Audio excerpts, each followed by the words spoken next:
Lurking in the freezing waters off Sweden last month, a hidden danger.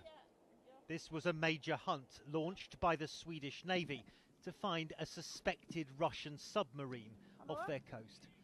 The Swedes said they would force it to the surface if they could find it. They couldn't.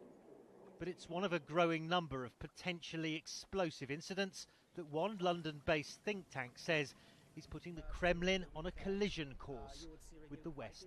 Our report singles out 11 serious incidents.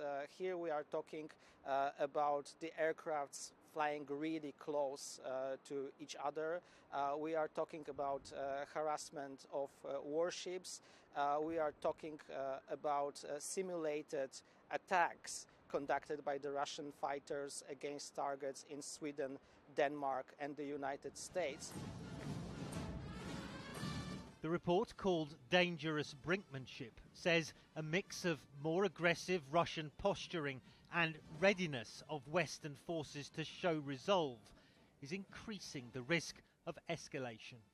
As well as the 11 serious incidents, the report also details 3 high-risk ones, which in its view carried a high probability of causing casualties.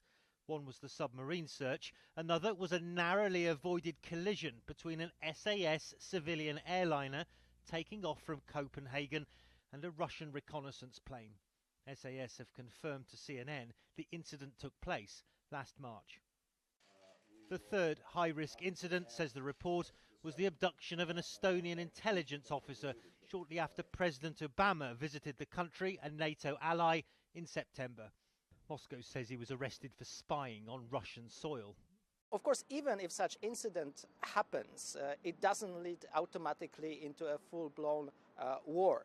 The problem is that we have less and less direct contact between the militaries on the both sides. If we don't have this kind of established channels of communication, even one incident can simply lead to an escalation that neither of the sides really want. It may not be a new Cold War with Russia, not yet, but the risk of miscalculation has echoes of that much more dangerous time.